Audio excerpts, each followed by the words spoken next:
চিপাজাৰৰ ঢলপুৰত এখন ব্যতিক্ৰমী বিয়া খাবলৈ অগণন ৰাইজৰ ভিৰ সকলো আছে কিন্তু নাই দৰা কইনা দুজোপা গছৰ মাজত সম্পন্ন হল বিয়া দৰঙৰ চিপাজাৰত এইখন এখন ব্যতিক্ৰমী বিয়া খাবলৈ আহিছে অগণন ৰাইজ আয়তিৰ উৰুলি পুৰোহিতৰ মন্ত্ৰধ্বনি হোমযজ্ঞ বেণ্ড পাৰ্টি সকলো আছে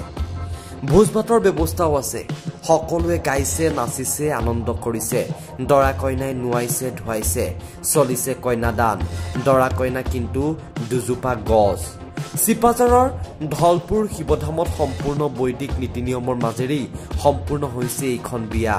দৰা এজোপা বটগছ কইনা এজোপা আহত গছ উল্লেখ যে মন্দিৰৰ কাষতে 1996 চনতে গছ দুজোপা ৰুইছিল দুগৰাকী নেপালী গোৰ্খা সম্প্ৰদায়ৰ লোকে গছ দুজোপা ডাঙৰ হলে বিয়া পাতি দিয়াৰ কথা আছিল সেই বৃহৎ আয়োজনেৰে ৰাইজৰ সহযোগত গছ দুজোপাৰ পাতি দিয়া হল বিয়া আজি এই বৃক্ষৰ যে বিবাহ ইয়াৰ কাৰণে মই অকমান আগলৈ গৈছো যে যেতিয়া আমাৰ পৃথিৱীত জীৱৰ সৃষ্টি কৰিবলৈ ওলাইছিল তেতিয়া আমাৰ পৰম পিতাই যেতিয়া জলৰ ওপৰত আনয়ন কৰি আছিল আৰু তেতিয়া তেওঁ ভাবিছিল যে যদি আমি জীৱৰ সৃষ্টি কৰিব লগা হয় তেনেহলে বৃক্ষ অবিহনে ইয়াত কোনো জীৱৰ সৃষ্টি সম্ভৱপৰ নহব সেয়ে তেওঁ জীৱৰ সৃষ্টি কৰাৰ আগতে এই পৃথিৱীত এই গছ বননি সকলোবিলাকৰ আগতে উদ্ভাৱন হৈছিল আৰু তাৰ পিছত আমাৰ জীৱৰ সৃষ্টি হৈছে গতিকে জীৱ আৰু উদ্ভিদৰ লগত ওতপ্ৰোত সম্বন্ধ আছে যদি উদ্ভিদ নাথাকে তেনেহলে এইখন পৃথিৱীত আমি কোনো জীৱ ইয়াত বাছি থাকিব নোৱাৰিম আমাৰ বেদশাস্ত্ৰই কৈছে যে এক বৃক্ষ দশপুত্ৰ সম যদি বৃক্ষ নাথাকে তেতিয়াহলে আমি ইয়াত বাছি থকাৰ আমাৰ উপায় নাই আমি সকলোকে এইটো জনাব লাগে যদি আমি এডাল গছ কাটো তেনেহলে আমি বেছিকৈ নোৱাৰিলে আমি দুইজোপা গছ ৰুব লাগে যাতে আমাৰ প্ৰকৃতিয়ে ভাৰসাম্যটো বজাই ৰাখিব পাৰে আৰু সকলোবিলাক প্ৰাণীয়ে আমি নিৰাময়ভাৱে জীয়াই থাকিব পাৰো গতিকে এওঁলোকে 1997 চনত আমাৰ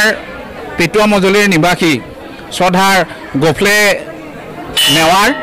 আমাৰ সাতখুলি গাঁৱৰ নিবাসী চিলিকাৰাম নাথ আৰু কমাৰপাৰাৰ নিবাসী দণ্ডিৰাম ডেকা তেওঁলোকৰ এই 97 চনত এই বৃক্ষৰোপণটো কৰিছিল আৰু তেতিয়াই তেওঁলোকে কৈছিল যেতিয়া এই গছখিনিৰ আমাৰ উপযুক্ত বয়স হ'ব তেতিয়া আমি এওঁলোকৰ বিবাহ সংযোগ কৰাই দিম যেনেকৈ আমাৰ মহাদেৱ আৰু গৌৰীৰ বিবাহ কৈলাশত সম্পন্ন হৈছিল ঠিক তদ্ৰুপ এতিয়া প্ৰায় দৰা আৰু কইনাৰ বয়স প্ৰায় 27-28 বছৰ উপযুক্ত হৈছে গতিকে এই উপযুক্ত শুভক্ষণত আজি উলহ মালহেৰে আমি সকলোৱে এই বিবাহ সম্পন্ন কৰিছোঁ ইয়াত আমাৰ বিভিন্ন অঞ্চলৰ পৰা হাজাৰ হাজাৰ মানুহ আহিছে আৰু সকলোবিলাকে এই বৃক্ষৰ বিবাহত সহযোগ দিছে সকলোখিনি আছে সকলো আছে ইয়াত মই কমিটিৰ সাংস্কৃতিক সম্পাদক হিচাপে মই সকলোলৈ বিনম্ৰভাৱে অনুৰোধ জনাইছোঁ যাতে ইয়াত যিসকল ব্যক্তি আহিছে সকলোৱে ইয়াৰ পৰা অকণমান হ'লেও এই ভোগ গ্ৰহণ নকৰাকৈ যাতে তেওঁলোক উভতি নাযায় যাতে হোমযজ্ঞ হৈছে যিটো আমাৰ এইটো পৰম্পৰা বৈদিক যুগৰ পৰাই আমাৰ হোমযজ্ঞ চলি আছে যে আদিতেই কৈছিলে যে যজ্ঞ হন্তে প্ৰজাৰ সৃষ্টি আৰু অন্ন হন্তে শুক্ৰৰ বিচাৰ বুলি আমাৰ বেদশাস্ত্ৰই আগতে কৈ থৈ দিছে গতিকে হোম য'ত নাথাকে তাত আনন্দ নাথাকে ধন্যবাদ নমস্কাৰ মোৰ নাম শ্ৰী গোফলে বাহাদুৰ চেত্ৰী মোৰ গাঁওখন হ'ল 1 নম্বৰ ভগলীকান্দা গতিকে মই মোৰ